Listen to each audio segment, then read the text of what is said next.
नमस्कार, आप सभी का स्वागत है। आप देख रहे हैं जीबीएन 24 और मैं हूं आपके साथ समृद्धि कौशिक। आइए देखिए आज की टॉप 10 खबरें।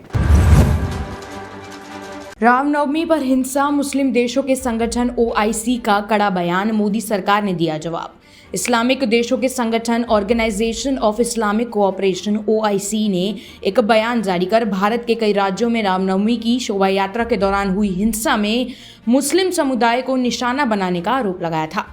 भारत सरकार ने इस पर प्रतिक्रिया देते हुए ओआईसी की सांप्रदायिक मानसिकता और भारत विरोधी एजेंडे के लिए आलोचना की है। दिल्ली में इस साल भी मिलती रहेगी फ्री बिजली, आप बोली सब्सिडी रोकने की साजिश हुई नाकाम। दिल्ली सरकार में मंत्री सौरभ भारद्वाज और आतिशी ने प्रेस कॉन्फ्रेंस कर कहा कि हमने फ्री बिजली सब्सिडी को रोकने वाले भाजपा के मंसूबों को फेल कर दिया है। उन्होंने कहा कि दिल्ली में इस साल भी मुफ्त बिजली सब्सिडी जारी रहेगी। अब दिल्ली में 200 यूनिट तक मुफ्त बिजली मिलेगी। 200 से 400 यूनिट तक बिजली का बिल आधा हो जाएगा। वहीं किसानों, वकीलों और दंगों के पीड़ितों के लिए भी मुफ्त बिजली जारी रहेगी।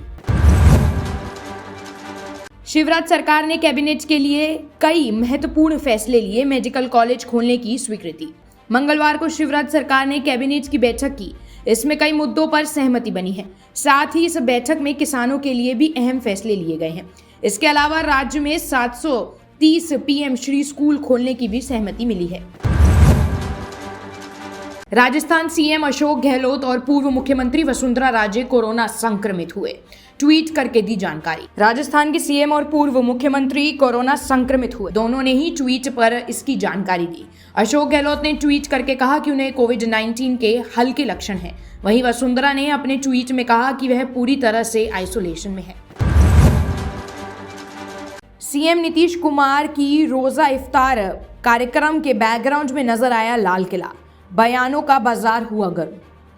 सोमवार की शाम नीतीश कुमार रोजा इफ्तार के कार्यक्रम में शामिल हुए। इस दौरान उन्होंने बाकायदा टोपी पहनी और कंधे पर गमछा डाला। बिहार के 2 जिलों में हिंसा के बाद तनाव के बीच नीतीश कुमार की इफ्तार पार्टी की इन तस्वीरों से सियासत गर्मा गई और सुलगा दी गई। साथ ही बयानबाजी का सिलसिला भी शुरू हो गया है। मुलायम सिंह यादव का पद्म विभूषण सम्मान लेंगे अखिलेश, लखनऊ से दिल्ली के लिए हुए रवाना। मुलायम सिंह यादव को मिला पद्म विभूषण सम्मान लेने के लिए अखिलेश यादव दिल्ली के लिए रवाना हो गए हैं। उनके साथ ही उनकी पत्नी और मैनपुरी से सांसद डिंपल यादव भी मौजूद रहेंगी। राष्ट्रपति द्रौपदी मुर्मू अखिलेश यादव को आज ही सम्मान सौंपेंगी। महाराष्ट्र के अहमदनगर में भिड़े 2 गुट, जमकर चले पत्थर, हुई मारपीट। महाराष्ट्र के अहमदनगर में 2 गुट आपस में भिड़ गए। दोनों गुटों ने एक दूसरे पर जमकर पथराव किया और कई गाड़ियों में तोड़फोड़ भी की। बाइकों को भी आग के हवाले कर दिया। इस झड़प में लोगों के घायल होने की भी खबर है। बवाल के बाद इलाके में भारी पुलिस बल तैनात की गई है। अडानी मुद्दा और राहुल की सदस्यता पर विपक्षी मोर्चेबंदी के बीच बीजेपी का राहुल पर आक्रमण। अडानी और राहुल की सदस्यता पर विपक्षी मोर्चेबंदी के बीच बीजेपी ने राहुल पर आक्रमण की नई खेप जारी कर दी है। थोड़ी देर पहले ज्योतिरादित्य सिंधिया ने राहुल से सवाल पूछा कि क्यों ओबीसी का अपमान किया और कहा कि क्या सूरत जाने से पहले फौज का साथ जरूरी था। आगे यह भी कहा कि संसद नहीं चल रही है और काले लिबास में सियासत हो रही है। बेटी के साथ हुई छेड़छाड़, पुलिस बनाने लगी दबाव, पिता ने थाने के सामने ही दे दी जान। संभल में किशोरी के साथ छेड़छाड़ के मामले में थाना पुलिस के रवैये से परेशान होकर पीड़िता के पिता ने थाने के सामने ही जहर खाकर आत्महत्या कर ली। पीड़िता की मां और दूसरे परिजनों का आरोप है कि थाना पुलिस से शिकायत की गई तो पुलिस ने पीड़िता और पीड़िता के भाई, उसकी मां को ही थाने में बिठाकर फैसले का दबाव बनाया।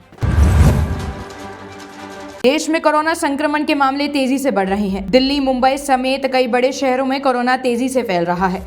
देश में बीते 24 घंटे में कोरोना के 4,435 नए मामले सामने आए हैं। इसके साथ ही संक्रमण 3.38% रिकॉर्ड की गई है। अभी के लिए बस इतना ही। बाकी देश और दुनिया की तमाम खबरों के लिए देखते रहें जीबीएन 24।